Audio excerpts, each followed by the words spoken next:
Nebraska ended their season with a bang yesterday by dominating Boston College in the Pinstripe Bowl. And over the past couple hours, I've rewatched the game, looked over the stats, and I've come up with 5 massive nuggets that we learned yesterday that have broad implications not only on the Huskers team next season, but our game plan in the transfer portal going forward. So really quick, massive Nuggets episode, hit that like button. And also, it is day 1 of the offseason. So listen, if you're a diehard Nebraska fan and you're unsubscribed, now is the time to subscribe. This is the only channel on Husker YouTube where you will continue to get daily Nebraska football content, whether that's talking transfer portal, recruiting, offseason, breaking news, and so much more. If you want to talk Nebraska from now to next December, this is your channel. So if you're unsubscribed, please join the family and hit that subscribe button. I'm so appreciative of all of you. But without further ado, let's get into it, going over the massive nuggets that we learned yesterday in the Huskers victory against Boston College 20-15. So the first thing I want to get into is the running back discussion, because this game had a lot of implications on the future of our running back room. Who's going to start? Are we going to get a transfer? Well, we learned a couple things. Number 1, Emmett Johnson will be Nebraska starter next year. He proved it in yesterday's performance. I thought he played very, very well. Can dominate the stat sheet, averaged about 5 yards a carry, 68 yards on the ground, also had a touchdown through the air. So that's the first thing I learned. Emmett Johnson's going to be a starter, but we also learned that Nebraska desperately needs a running back transfer despite them not pursuing a running back up to this point. Listen, Emmett Johnson's a good running back, but we seriously lack depth in that running back room. Ramir Johnson is not coming back next year, and you bring back Quentin Ives, who only has 6 carries in his entire career, Mekhi Nelson, we've never seen him really play, and 2 true freshmen. What this running back room for Nebraska really lacks is a bruiser, a guy where, you're on the goal line, you need a couple yards, you get it to him. We don't have Dante Dowdell anymore. We need a big bruising power back in the portal, especially in this Dana Holgorsen offense. That's paramount that you get a guy like that. He's had that at West Virginia. He's had that at Houston. He does not have that right now. So we absolutely need a running back transfer who is going to complement Emmett Johnson. Again, Emmett Johnson's going to be our starter next year. Don't get me wrong, but he's not necessarily a guy that you feel comfortable getting 25, 30 carries a game. Okay, he's not a bell cow. You need a guy to trade carries with him. That's why this running back room was looking incredibly promising with Emmett and Dante. Obviously, Dante's plans changed. He went over to Kentucky. You need to get a big bruising running back in the transfer portal who can share carries with Emmett at least at 66%, 33%. But that's what we absolutely need. That proved it yesterday. We thought Quentin Ives was going to be that guy. Quentin Ives still might be that big bruiser running back that we hope him to be, but we can't bank on that. He has 6 carries in 2 years. He only had 1 carry yesterday. Obviously, that was for a touchdown, but we just haven't seen enough of him to bank on him being our second best running back. The room just has a lot of questions right now. Let's get ourselves a proven player in the portal who can complement Emmett. That's the first thing. We haven't went after a running back transfer to this point. I think that changes very soon. Expect some Nebraska running back offers to start rolling out over this week. Number 2. We learned a couple huge nuggets about the coaching staff, about pretty much every single coordinator and our head coach. I thought that Matt Rhule was the most aggressive we've seen him as Nebraska's head coach up to this point. We had multiple fakes on special teams. We went for it on 4th down 4 times. We've never really seen that. We haven't went for it basically at all. Matt Rhule trusted the offense, and he was aggressive. He played to win. We haven't seen Matt Rhule play to win too many times. We've seen him kind of play conservative, play not to lose. He played aggressive. He played ballsy. You know what? It worked out, and we won the football game pretty much because of it. So Matt Rhule was really, really aggressive. Dana Holgorsen, people aren't talking about this, but he made some big changes in this offense. First off, he revamped our passing offense, to utilize guys like Jamal Banks a lot better. Jamal Banks was criminally underutilized and utilized the wrong way in Satterfield's offense.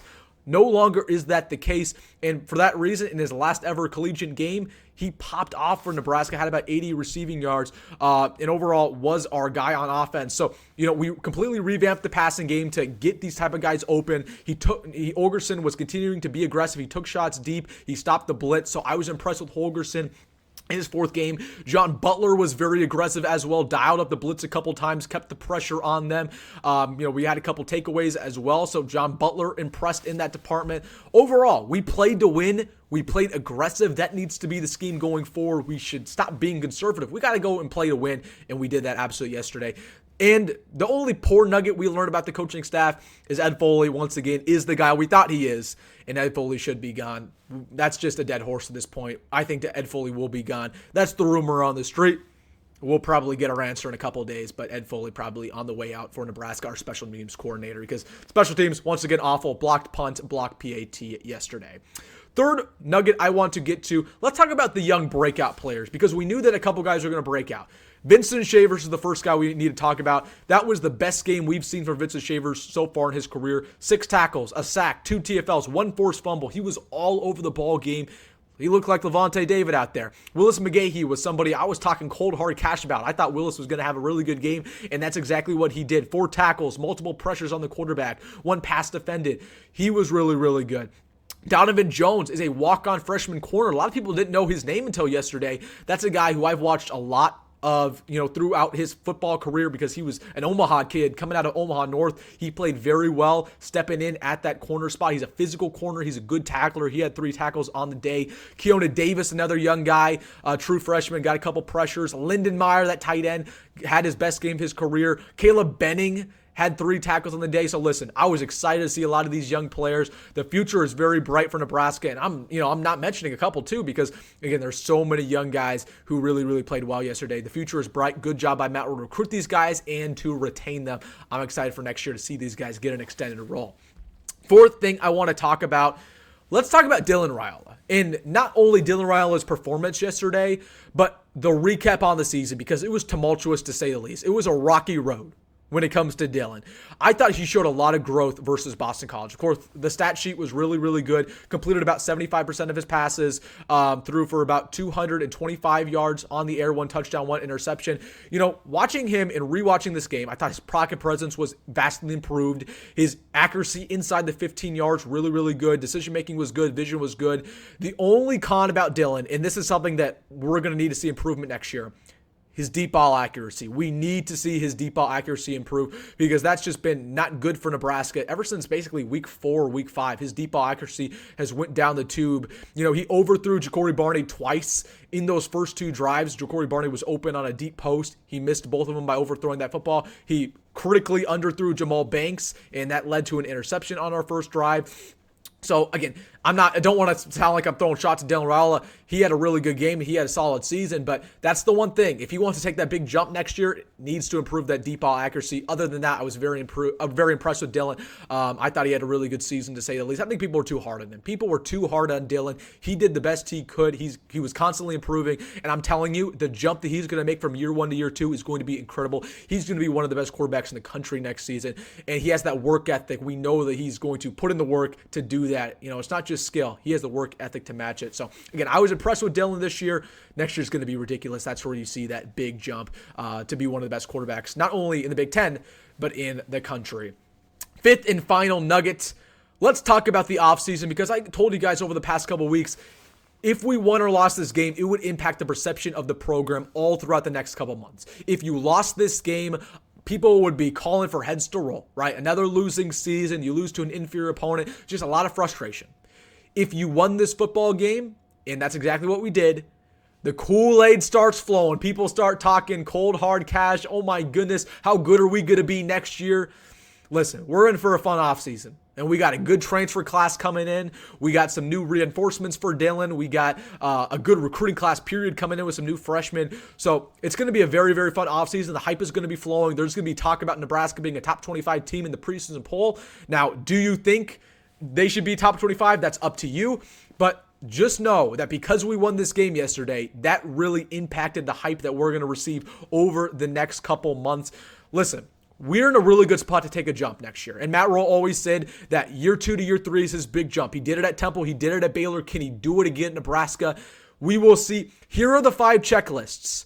If Nebraska wants to make a big jump and compete for the Big Ten and compete for the playoff and win 9-10 games, here are the 5 things that I'm looking out for. Number 1, can Dylan Raiola progress to be a top 10 quarterback? Number 2, can we reinforce our losses on the offensive line and the defensive line? We lost some critical guys, whether that's Nash, whether that's Ty, whether that's Ben Scott on the offensive line, Michael Mazuka. How can we reinforce their losses and get some guys from the portal to step up, or develop some young guys to step up? Number 3, can we make a change at special teams and improve that unit vastly? Number 4, can we continue to add proven players in the transfer portal? And last but not least, if we want to make a jump next year and we want to win 9 or 10 games, can we find a way to win close games? I don't know exactly how we can do that throughout the offseason. You got to find a way. Find a way to practice those moments, to get ready for those moments. So when the time comes and you're in a close ball game with 2 minutes left to go, you have that clutch gene and you can find a way to win it. So listen, we're going to be very hyped up all throughout the offseason because of this victory. I'm excited for the offseason. You guys know we're just getting started. A lot of Husker YouTubers, they go on hibernation a little bit, right? The season's done. They say, okay, we'll see you next season. This is where Wilson Nimitz Sports, we start to shine the channel. We're going to continue to post daily content. Nobody else really does it on throughout the offseason. We're going to continue to be consistent, posting recruiting, posting offseason content. I'm looking forward to it. So listen, it's going to be really, really fun couple months. If you are unsubscribed, now is the time to subscribe. It will really help me out. Let's hit 10,000. All right, guys, let me know your thoughts down below, your nuggets from yesterday's victory versus Boston College. I'm just happy to get a win. I'm happy to celebrate, happy to have a winning season, get some monkeys off our back, and we got a fun offseason ahead of us. So let me know your comments down below. I absolutely want to read them. I will read every single one of them, so comment your thoughts. Hey, if you made this far in the video, hit that like button and subscribe. I appreciate all of you. As always, folks, go Big Red, go Met Roll. See you in the next one.